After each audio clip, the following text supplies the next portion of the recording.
Welcome to the Gay Buddhist Forum, where teachers from all schools of Buddhism offer their perspectives on the Dharma and its application in modern times, especially for LGBTQI audiences. These talks are offered freely to the world and made possible by appreciative listeners.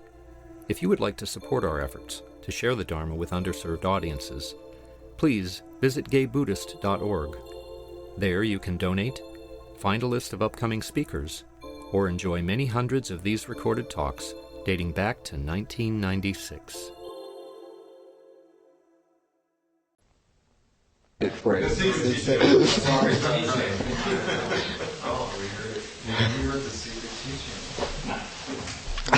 feel so special. No, that's the third lectures, I guess. Oklahoma. A little music. One and two.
So tonight I'd like to talk about the two truths in Buddhism.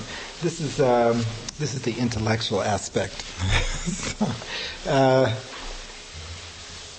Thich Nhat Hanh in the book I mentioned this afternoon has a section on the two truths. It's a very good introduction. I actually know of only one sutra that I've read in the Buddhist canon which mentions the two truths. It wasn't a particularly the Buddha doesn't seem to spend a lot of time on it, but it became important in Buddhism, and if you do reading in Buddhism, you'll run into it. So I just like to introduce this subject.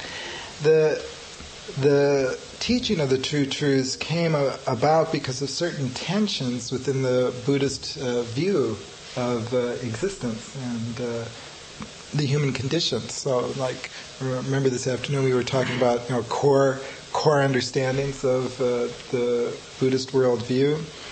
One of the tensions is between the first noble truth and the third noble truth. So the first noble truth is that there is suffering, right?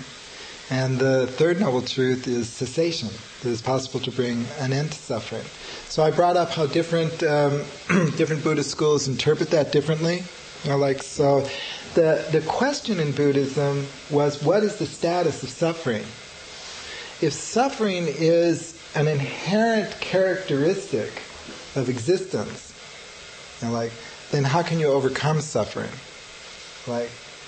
If it happens to be the case that people are suffering, that sentient beings are suffering, but it is not necessary that people are suffering, then the third noble truth makes some sense.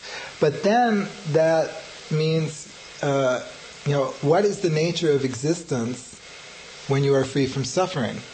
So out of this emerges there's a world that exists for suffering sentient beings, and there's another world that exists for fully illuminated, realized Buddhas who do not suffer. Out of that, the tension between those two, how do you describe that? Another very important tension in Buddhism was the tension between the understanding of ethics and karma. So that's one of the things I didn't get to discuss this afternoon because I ran out of time. But ethics and karma, and the idea of no self, right? So Buddhism, has an understanding that, if you do good deeds, you will be rewarded for those good deeds through the action of karma. You are not rewarded for your good deeds by some omnipotent being. You are rewarded by your good deeds. And similarly, if you commit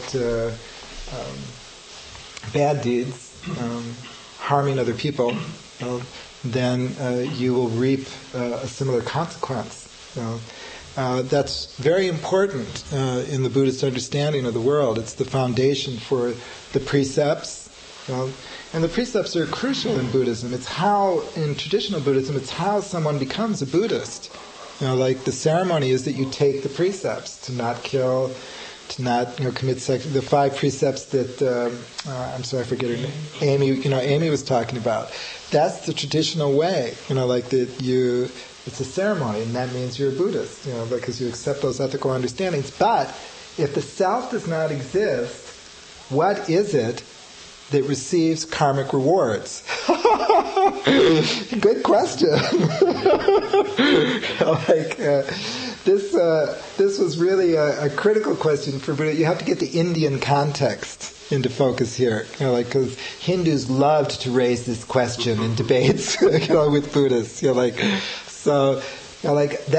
was a particularly crucial one, because in the understanding of emptiness and no self, if you extend what in Buddhist philosophy is called, if you extend the idea of emptiness too far, if the negations go too far, you're left with nothing at all, and therefore no recipient of karmic rewards and consequences. If you bring it in too close, you're left with an abiding self. Which is the recipient of the karmic rewards, and then Buddhism is indistinguishable from Hinduism. I'm talking about, that's the context of the debate. For us, the fact that Buddhism may be indistinguishable from Hinduism, isn't that big of a deal. But at the time that Buddhism was emerging in India, it was important to make those kinds of distinctions. And there's also a tension between the central doctrine of the Buddha of dependent origination and the interconnectedness of all things, and the way things appear. You know? So things do not appear interconnected. It's very, if we think about it, they are interconnected. And occasionally we have glimpses of that interdependence.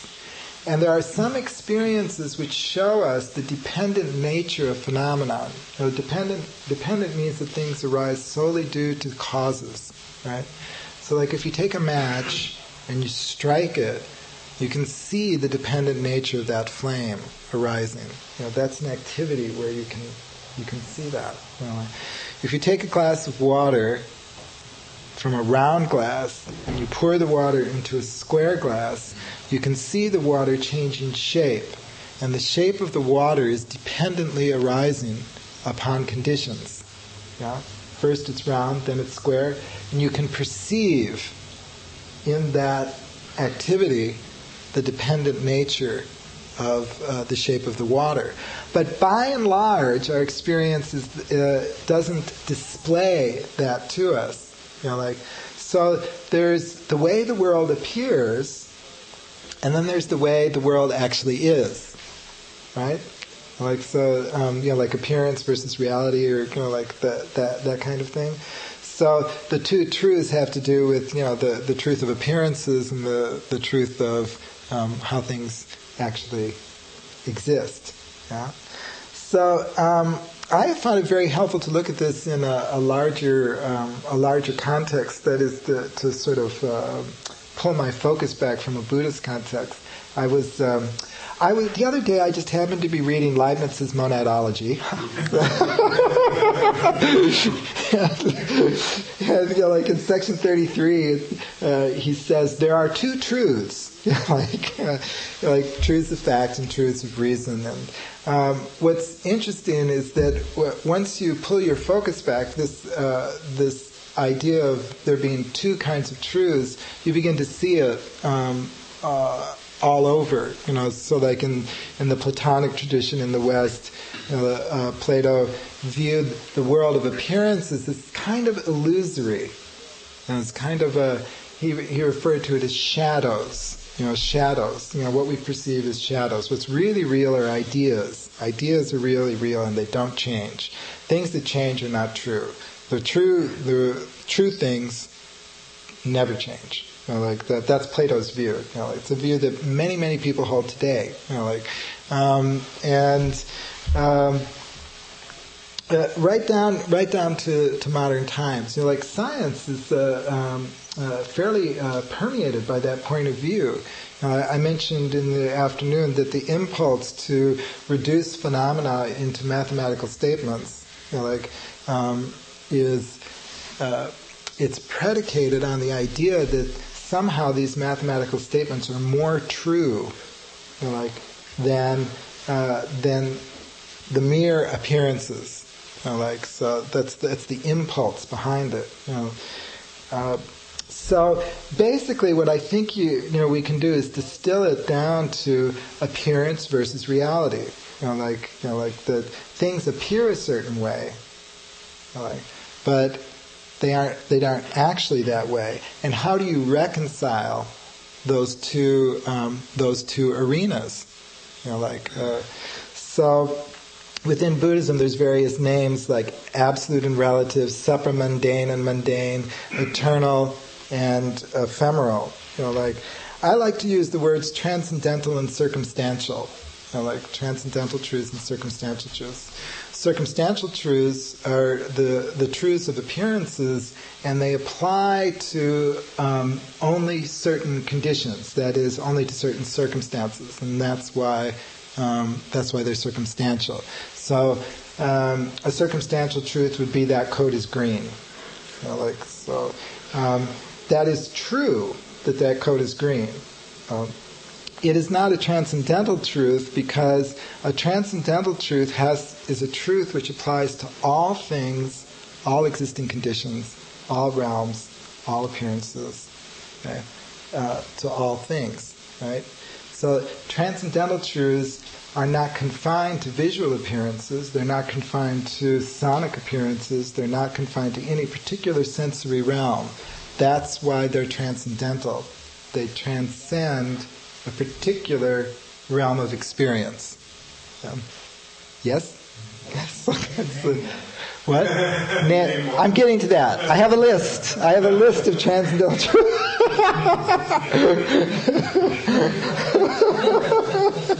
You can't wait. But you see, the thing is, the challenge in Buddhism was to reconcile these two realms of experience, so that for example, ethics could remain intact, like and things like that. It's important to understand that when I say that transcendental truths apply to all situations, what is meant by all? Like all means like visual appearances, sonic appearances, olfactory objects, like taste objects, objects of touch, like mental objects means ideas and feelings, that arise in consciousness. Because so, from a Buddhist perspective, mental objects and ideas are also sensory objects. So now that's different from the way Western culture divides things. Western culture talks about 5 senses, and then you have the realm of ideas, right? But in the Buddhist analysis of the human condition, you have eyes, ears, nose, tongue, body, mind. Now they list 6 senses, because the ability to perceive the ideas that are in your consciousness is taken as the same as the ability of the eye to perceive visual objects. You see? So, like to be able to say, I am thinking about, is to observe a thought. Like the ability to say, I am seeing a white wall, is to observe a visual object. So from the point of view of Buddhism, everything arises dependently, depending upon causes. So the white wall is here depending upon causes and conditions. Ideas also arise depending upon causes and conditions. So from that point of view, or from the point of view of dependent origination, they are not different. They have the same status. But it is a different way of dividing up, like how the status of our various interactions, with existence. It also means, yeah? Could you just clarify? So you're saying that they view, for example, dreams, which we might say have random elements, appearance of fantastic combinations that aren't logical to us, are just as much a flow of causes and conditions. That these thought objects arise in sequence because they're caused. Right. So all psychological phenomena are also part of the world. Absolutely. Dream objects are just as substantial as this floor or this room or the sound of a bell. That means not substantial at all.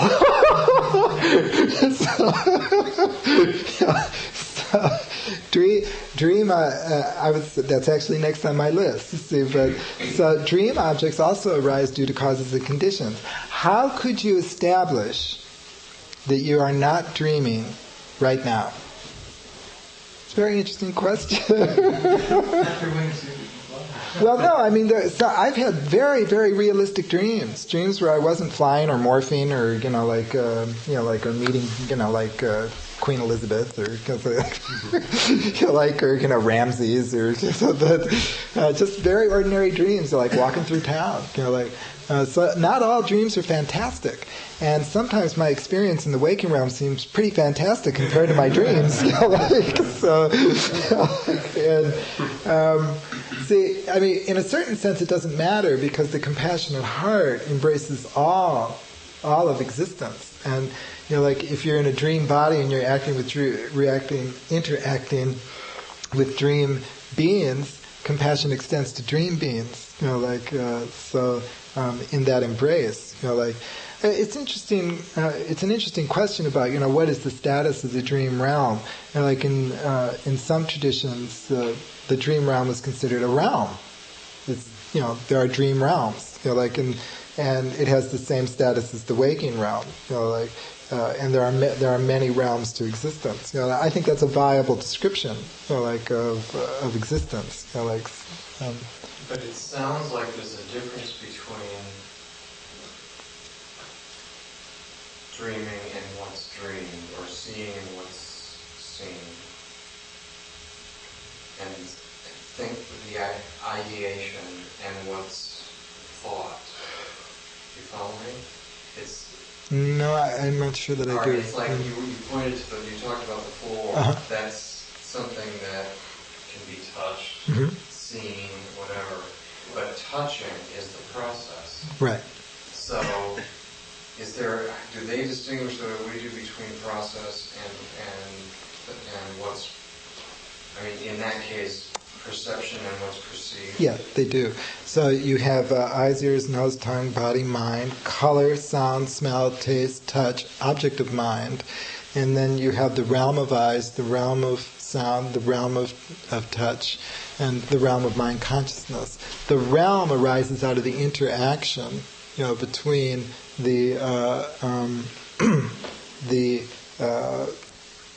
color and the perception. So those are the 18 aspects of the Dharma Dhatu. 18 functions. So you have these 6 sensory, eyes, ears, nose, tongue, body, mind, color, sound, smell, taste, touch, object of mind. And then you have the realm of eyes. Now, the realm of eyes means that you have to have an eye consciousness. In order for the phenomenon to appear. So a simple example is if you're listening to a piece of music and you're really into it, you might be staring out the window and not noticing anything outside the window because the realm of eyes is not. There's not enough energy in the realm of eyes to make the appearances impinge upon the consciousness. So does the word skanda refer to the whole thing, or just... The skandhas are a different structure, I'm sorry to say. But the skandhas are form, feelings, perceptions, impulses, and consciousness. This is very complicated. Buddhist psychology is very, very complicated. But skandhas means aggregates. So every sentient existent has these 5 skandhas. Every sentient existence has a form, has a structure of feeling, an emotional, what we would call an emotionalized form, feeling, has a mode of perception, one or more mode of perception. The 18 that I was talking about would fall into that skandha. Okay, form, feeling, perception, impulses. The 4th skandha is impulses, means in a Buddhist context karmic impulses, that propel someone into some kind of activity. A habit force. If you're not fluent with the idea of karma, you can think of deeply embedded evolutionary habits. Like the fact that we're all mammals. Causes us to behave in certain ways, that are very strong and even difficult to see, or perceive. But that's the kind of thing that would fall under impulses, impulses, and then consciousness, awareness. Almost by definition, sentient beings have awareness. So, is that more than you wanted to know about Buddhist psychology? Oh, okay, thank you. To return to the transcendental, so I've got 20 minutes to wrap this up.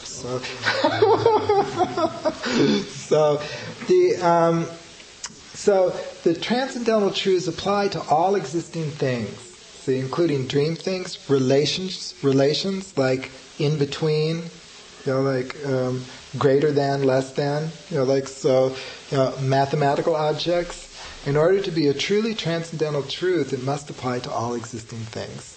So a transcendental quality is a quality which marks all existing things. So in the Heart Sutra it says, all things bear the mark of emptiness. All things bear the mark of emptiness. Yeah. So that's what that's pointing to. That all things bear the mark. Have this quality. Now, if everything in existence has these qualities, why don't we see it? What is the difficulty here? It should be obvious, right? So is that the reason is that if you to jump ahead, if you take dependence as a quality of existing things, and so this is just a model, okay. So think of dependence as a quality in the way that green is a quality of some visual objects, that marks all existing things. So all visual things arise dependently, but dependence itself is not a visual object, because if it was a visual object, it wouldn't apply to sonic objects. So all sonic objects arise dependently, but the dependent quality of sonic objects is not a sound. See? Because if it were a sound, it wouldn't apply to visual objects. The dependent nature of all phenomenon, all phenomena are marked by dependence. They arise due to causes and conditions. But the reason we have difficulty accessing that is precisely because all phenomena are marked by that dependent nature. So that it's hard to access that. So we're left in this kind of dilemma. How do you have these circumstantial truths, which are the coat is green, the shirt is purple, the cup has green tea, and then you also have this transcendental realm, this eternally present, realm that marks all existing things. How do the two? See, those are the two truths. You have the circumstantial truths and you have this transcendental truth.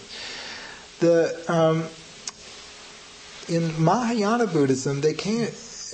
Let me go at it another way. It's important to realize that circumstantial truths and transcendental truths do not negate each other. Okay? It's not that you have one or the other. So the theory of the two truths in Buddhism is not that one displaces the other. This is in contrast to many traditions, for example, Plato, in which circumstantial truths are less real, right, than the realm of ideas. Okay? Just as the quality oak for a table does not displace the quality large, okay? That both coexist in the object without displacing each other.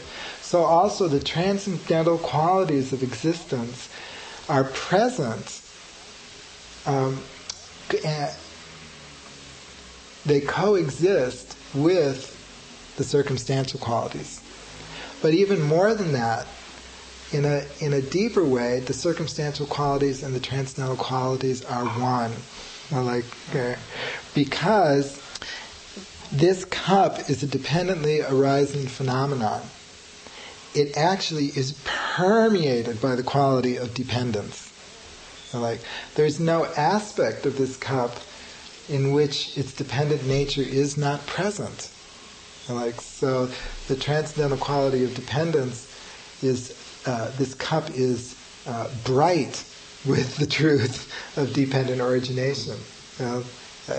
So there, in a sense, there's no separation between the two. And that's how in Buddhist philosophy, in Buddhist analysis, how they reconcile these two realms. In the sutras it says nirvana is samsara. samsara is nirvana. Like samsara is the realm, the sensory realm that we exist in, right? Nirvana is the realm of ultimate release. Yeah? So you could translate samsara as cyclic existence, right? And you could translate nirvana as ultimate release, the complete letting go into the next moment. But everything is letting go into the next moment. So nirvana and samsara are not two. No, they are not two. In the Lankavatara Sutra, the Buddha is speaking to the Bodhisattva Mahamati, and he says, the Buddha says, nothing in existence has a mutually exclusive character. Just like nirvana and samsara.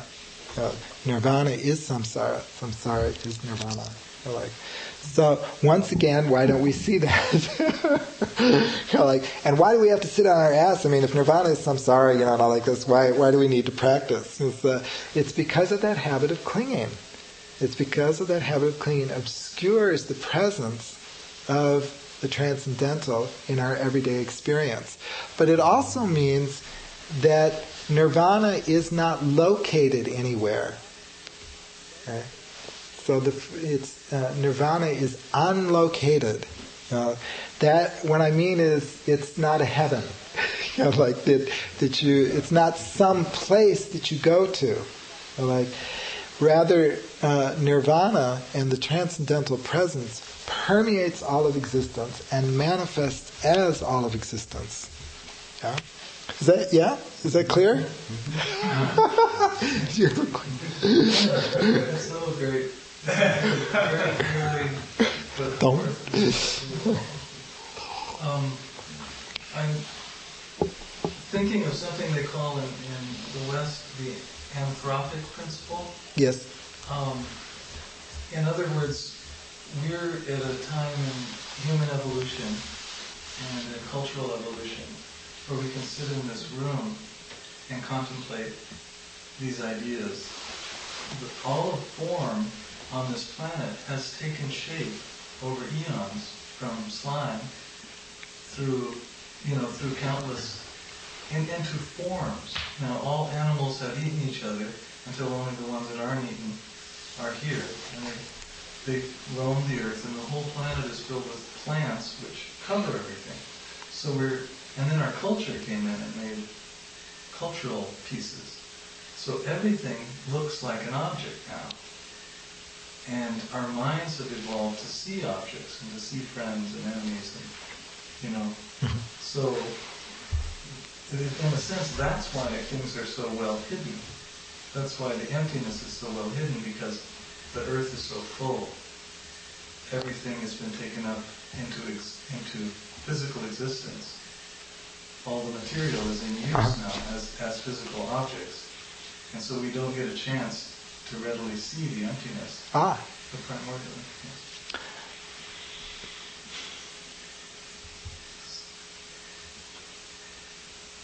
But we can. Yeah. We can see the primordial emptiness. And are you comfortable with that term, primordial emptiness? Yeah, primordial emptiness is okay. I'm comfortable with a lot of terms.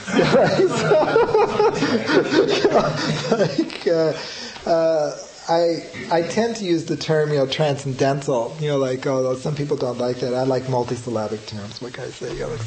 But there's,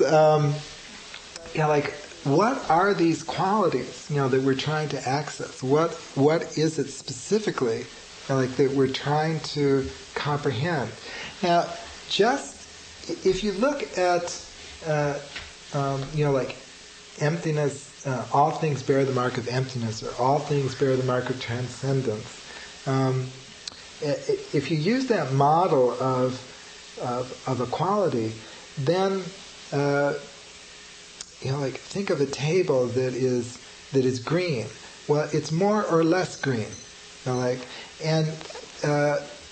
This is where my own explanation diverges somewhat from traditional Buddhism, because in traditional Buddhism they'll say that either an experience is of the transcendental or it's an experience of the circumstantial.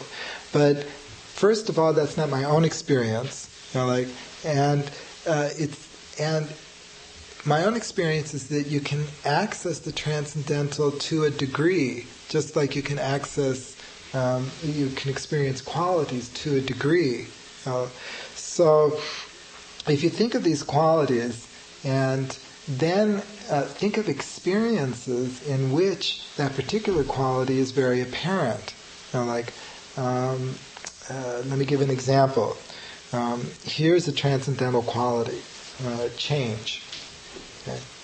Change is a transcendental quality. Change in the sense of transformation. So everything is constantly changing. The Buddha said that, and I believe him. Like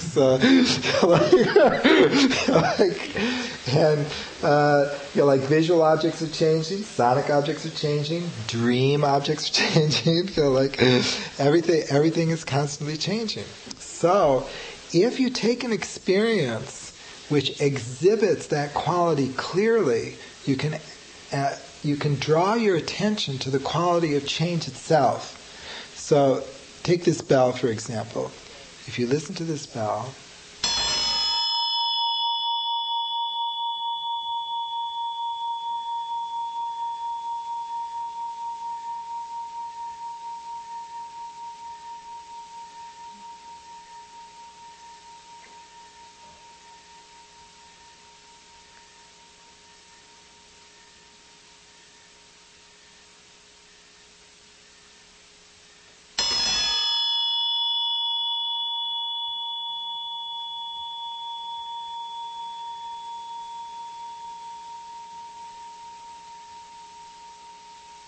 that's quite a bell.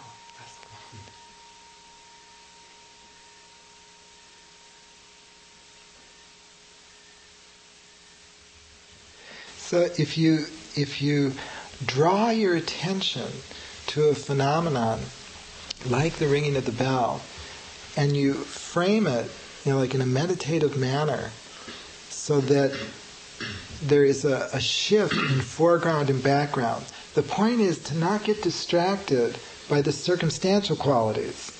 Like the fact, for example, that the bell has a high pitch or a low pitch, or that it lasts a long time. See, I got distracted. or a short time. But to the arising and changing nature of the sound of the bell itself. Okay? That's what you want to draw your attention to. Then, from that experience, you can extend that experience to all existing things, so that your experience is grounded and extended. All things resemble the sound of a bell. Like the sound of a bell, they arise due to causes. Like the sound of a bell, they are constantly changing. Like the sound of a bell, they will one day cease. To place yourself in that kind of experience, then that functions as a door, or what I call a gate to the transcendental, or a gate to nirvana. Those kinds of experiences, but you have to draw your attention to it. See, human beings are kind of lost in the circumstantial, and it's completely understandable. It's not like a fiendish conspiracy or anything, because it's important to us whether or not a room is white or pink. Who wants to live in a pink room? I knew it. It's important to us, whether our toast is well done or lightly done. It matters to us. And so we're constantly wrapped up in considering those circumstantial qualities.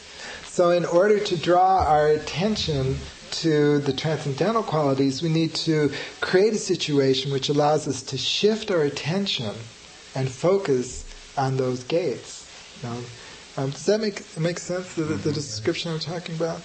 Another excellent medium is water. Like I talked about pouring the water.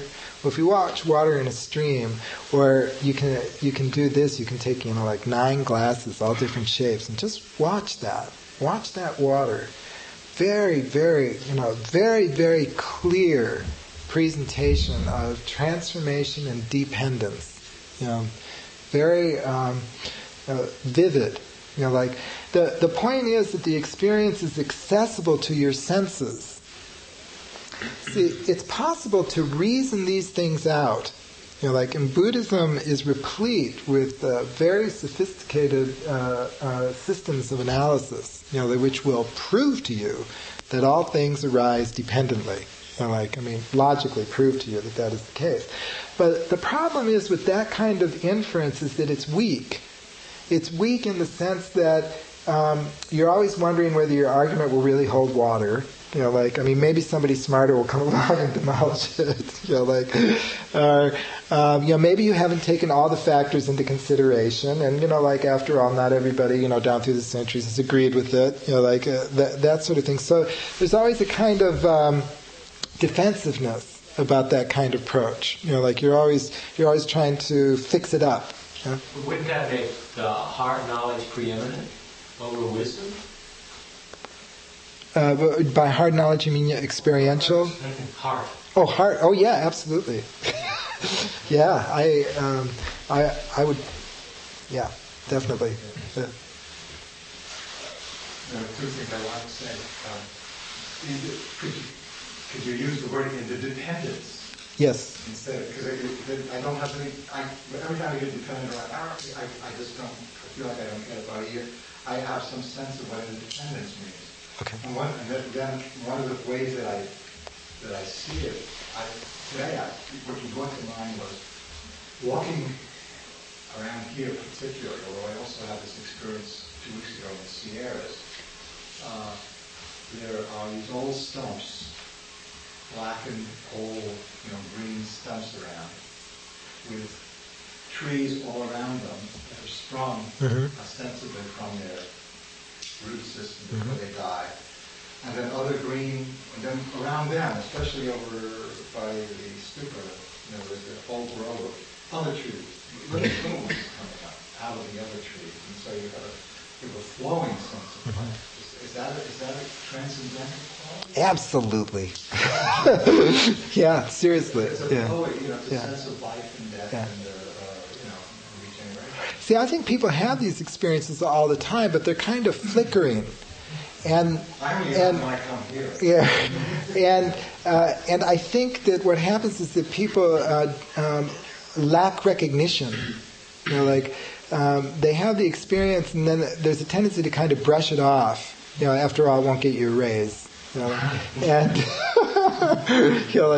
but I don't think you have to be a Buddhist. They have these kinds of experiences, but.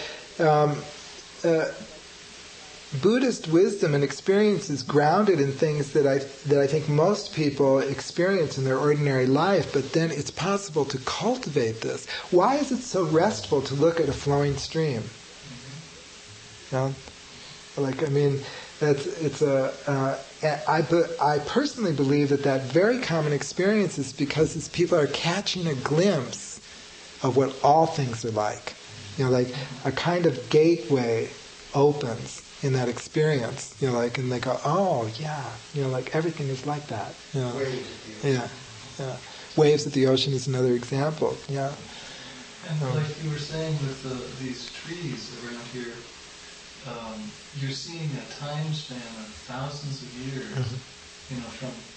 and that's a mind-blowing thing. I remember being in the Sierras one time and just experiencing these junipers ripping apart the mountain with their roots. Just like corkscrews over hundreds of years, little rocks breaking away. On the dependent versus interdependent, it's I've worked a lot with that over the last about half a year, because in the Western monotheistic tradition, all phenomena exist dependently. They exist dependently upon God.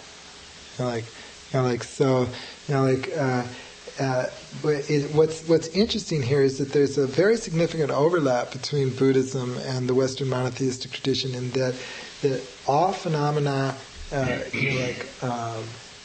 would arise completely in a dependent manner. They have no separate existence outside of that dependent nature.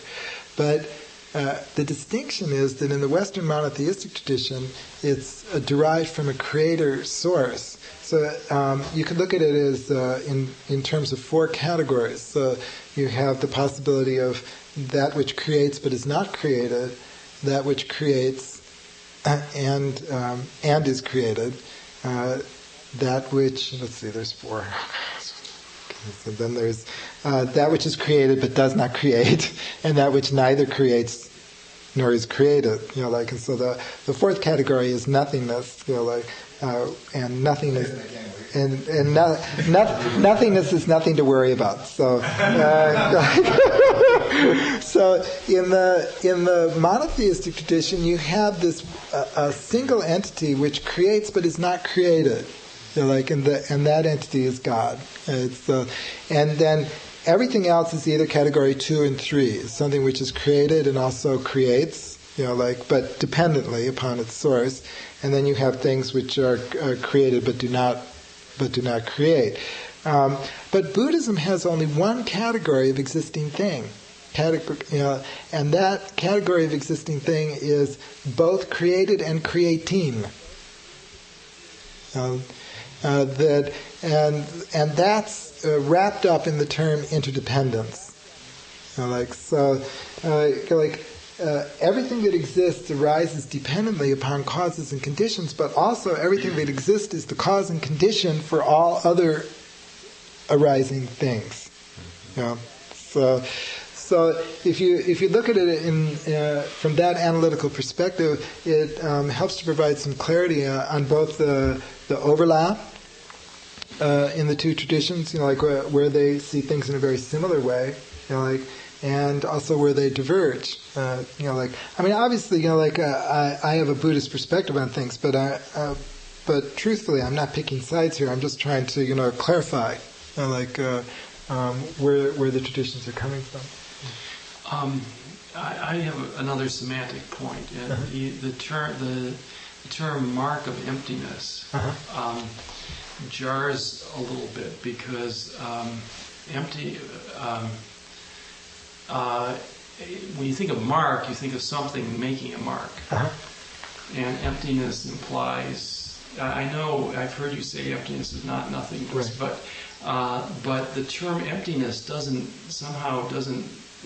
convey much to me at this point. Also, that's one thing. The other point is, when you say transcendent, do you also mean empty? Is that an equivalent for emptiness? Yes. Yeah. Okay. Yeah. I'm using them equivalently. Right. I agree with you that emptiness is a poor translation of the Buddhist word shunyata. It's very interesting to see the history of the translation of that term, because Western translators have had a very difficult time with it.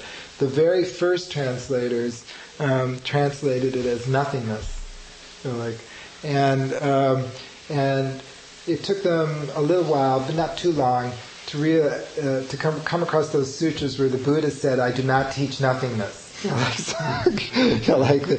not what I'm doing. And he was pretty adamant about it. He even said, those who in my name teach nothingness are not teaching what I teach. And then they came up with the term void. Void. That was the second go. And that still is very negative. And it's interesting. Each effort is a little less negative. Emptiness is the favored one now, but I've also run into a translation of shunyata as openness. As what? Openness, which I'm finding myself very comfortable with. It's Tarthang Tulku's translation. What he means is that all phenomena are open to all other phenomena. They are all engaged or related, to all other phenomena. I've heard read translations such as relativity, which is too abstract. I mean, it's hard to connect with exactly what that means. I have a feeling that it's going to be, Buddhist translators, like in English and other European languages, it's going to take them, like a couple of centuries to sort of get a handle on key terms like that. But I sympathize with you. Like you're talking about the mark of emptiness, and you keep hearing people say, well, emptiness doesn't mean nothingness, but of course, it has that feel.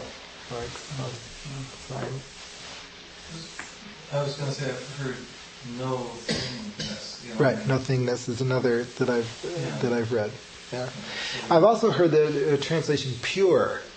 This Roshi Kennett favored the translation as that all things are pure, in the sense that there is nothing in existence that is sullied. There is nothing in existence which is forms arise out of pureness. Right. That's very Platonic. That has a right. Platonic feel. Yeah, it does. And that's what you say, Larry, is a real problem, because we're all sitting here and we're kind of shaking our heads or not. And it's all filtering through Plato for me. Yeah. Or through the Bible, and I'm going, yes, and then I go, no, I'm thinking dualistically, I'm not getting this. But see, that's why I take the effort to, with a group, when I make a talk like this, like I'm going through those 4 categories, that's why I make this effort. There is a tendency to think... To hear it. Right. There's a tendency, because we grow up in a culture which is steeped in that way of viewing things, there is a tendency to the Buddhist term for ultimacy is emptiness. So it must, that must be being, or essence or something like that. And I have seen many Buddhist writers fall into that, to make that equation. But it requires a little more careful analysis, in terms of, like those 4 categories of, a created, something which creates and does not create. If you take into yourself that kind of structure, then not only does it help you clarify what Buddhism is saying, it also helps you to see what your own culture is saying. And that's valuable. To cast a light on sort of the impulses with which you approach these topics. Well, one way I can see it, one way I can at least be clear about the complexity of it is to translate for myself. Oh, Shariputra, all dharmas are marked by emptiness. Oh, Shariputra, all dharmas are marked by pureness. Shariputra, all dharmas are marked by openness. Right. What the hell are we talking about? But I don't mean it that way. Do you know what I mean? Yes, I do know what you mean. And what we're talking about is accessible through those kinds of experiences I was talking. Like that. So the experience is before the conceptual articulation. Like the experience is before the conceptual articulation. And the experience of emptiness is not that complicated. But in order to, remember I said that most people, it seems to me that it sort of flickers, and then they don't recognize it. It's a matter of recognition. That's why I'm saying that you have to frame the experience. It isn't just enough to hear about. You have to, focus on that and allow your attention to shift. Like I say, from the circumstantial qualities. Like the ringing of a bell, the flowing of water, the burning of candles. The burning of candles is an excellent example. The next time you have a birthday cake, get a bowl of sand, put some birthday candles in it, and watch the candles burn. Wonderful example of observing a transcendental quality. Mm-hmm. This is reminding me of experiences that I think I've had as a child, that I've gotten into glimpses of those experiences, and just sort of what we're talking about, and it's helping me realize the state that I was in then, how it seemed really special and how it seemed really transcendental. I didn't really know what it was, but it seemed like everything outside of me was negating that experience. Mm-hmm. Because it's drawing you away into the problems of your everyday life and how to get through it. Mm-hmm. I was just going to say, I think our culture also habituates us to deny it, not only not to recognize it, but if we start to recognize it, to have this denial mechanism that pushes it away. I couldn't agree with you more. That's where Sangha becomes very important. So that, you can share this with people who, understand the import. Like this afternoon I talked about tea ceremony. Tea ceremony is a long history of association with Zen. Tea ceremony, from way, way, way back in China, there's records of tea ceremony. It is just a superb way of perceiving the interdependence of things and the creativity of things, the way things manifest. I'm personally convinced that that's why it's been associated with Zen for so many centuries. It's such a good example. It's like you're sitting on your cushion and you're struggling with meditation, and then you serve this tea and you're involved in this act. But the reason it's tea ceremony is that most of the time when we make tea, we're not focused on that. We're making plans. We're doing this. We're doing that. But by making a ceremony out of the entire process, of making the tea, your attention is drawn to the transcendental qualities that are emergent, in that process. And you can actually perceive the interdependence of things and the dependence of things. It's a beautiful, beautiful way to do it. Candles, water, incense, stick of incense. Flower arranging is another example. It's one of my favorites because it also is a way I began to understand the difference between Buddhist culture and Western culture. In Japan, flower arranging is a high art form. There are schools devoted to flower arranging. In the West, it's never been a higher art form. It's been a decorative art form. It's like people who are great flower arrangers are not placed in the same class as great composers or great great painters. It's like, why is that? What's the distinction? Because in flower arranging is a beautiful example of impermanence. And all things bear the mark of change and impermanence. All things bear the mark. So it's like they're framing.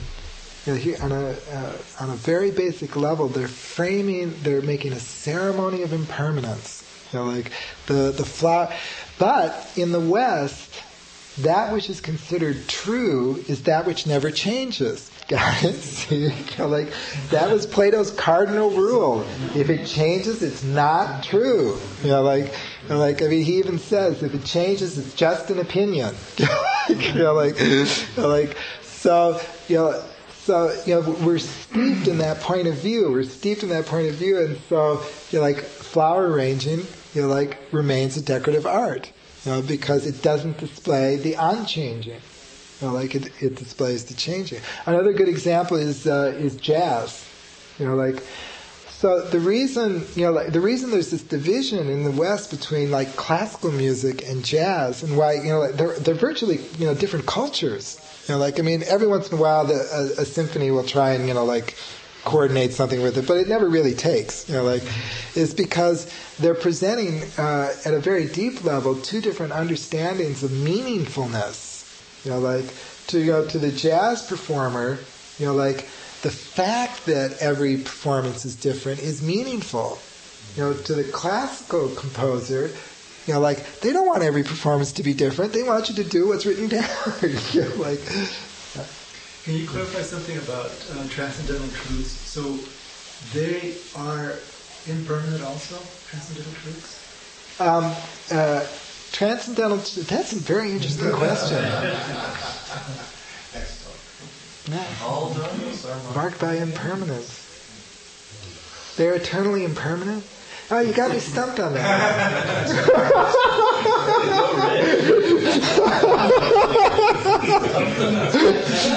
I think if I were to give it a lot of thought, I would come up with some, like the talk I gave this afternoon about change and permanence and transformation.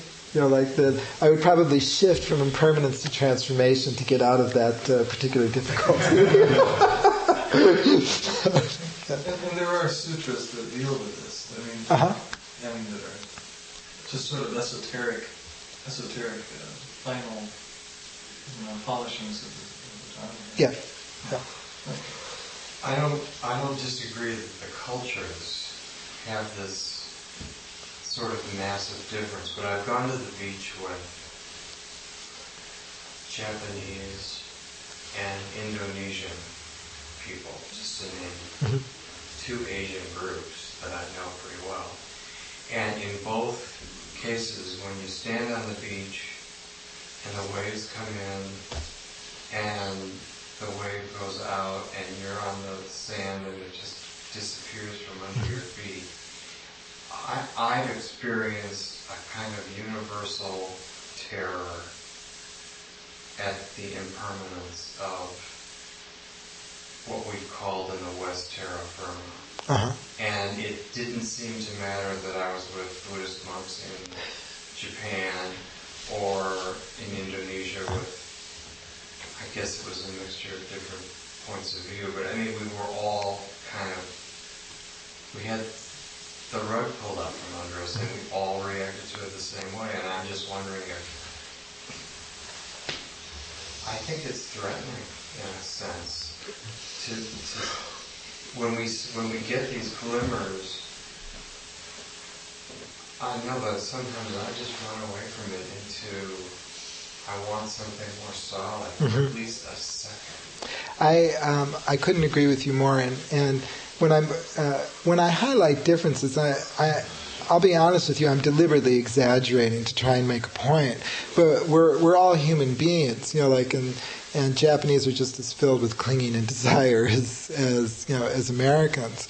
And yet Buddhism has had an impact on that culture, and I would say, there's a good example of how that impact is manifested. In the Perfection of Wisdom in 8,000 stanzas, it says that when people first encounter emptiness, they sweat, they get anxious, their heart goes thump thump, they don't like it, they have a feeling of vertigo, and the sutra goes on to say that if someone doesn't have that reaction when they first encounter the transcendental, what I call the transcendental, it's because they've studied it in previous lives, and so groundwork, has been laid, but I found it very interesting that a sutra devoted to the explication of emptiness would talk about this experience. I know that, sometimes when I'm giving a talk at the community college, I'll talk about how everything is changing, and there's a number of people who will react with you mean everything? And there's a kind of anxiety that produces. You want something stable, and the irony once again is, to return to my talk this afternoon, the irony is when you completely let go into that rivering world, there's no fear. Just like the Heart Sutra says, without any hindrance, no fears exist. That's describing the state of mind of the Bodhisattva. It's that that search for something firm is fear producing in itself. But it is a difficult hump, and I share that experience with you. I appreciate you bringing that up. That it's international experience. So, a few more questions, and then if there are any more questions, yeah. This is sort of like Sandra's anecdote. I was in San Francisco. If you live there long enough, you see everybody all the time. If there's, I knew a bus driver when I was young, when I was in my 20s. I hadn't seen him for 20 years, and I saw him on Thursday, and he was driving the bus. He was old. He was very, very old, very unhappy. And he was last time I seen him, he had been virile and young and quite happy and sexy. Yeah. This has been the case with people close to all of us. I mean, Yeah. right in the Buddhist community. Even happens to some. It even happens to some of us. Yes. In fact, one listen to here. What I'm getting at is the shock of change. That, Right. You know, I've been sitting for a while at least. You'd think I wouldn't be shocked by Jack the bus driver being 20 years older 20 years later. I was. But that's a common experience. The Dalai Lama once put it this way. He says, if you have contemplated change and impermanence deeply, when the doctor gives you the news, you won't be shocked. It says, if you have not contemplated it deeply, then it will come as a surprise.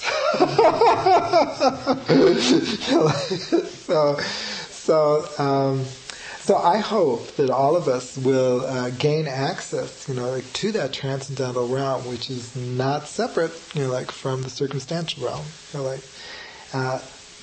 Gaining access to that transcendental realm is profoundly liberating. It's in Buddhism, it's called entering the realm of reality. Entering the realm of reality. And from the spaciousness of that place, it's possible for the heart of compassion and the heart of immeasurable love to blossom fully. So I hope that we will all enter into that realm and soon save all sentient beings from suffering. Thank you. And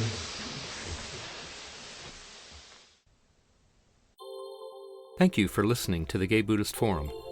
If you would like to hear several new talks per month and be notified of upcoming speakers so you can participate live, please subscribe to this podcast, like us on Facebook, and join our mailing list by visiting gaybuddhist.org.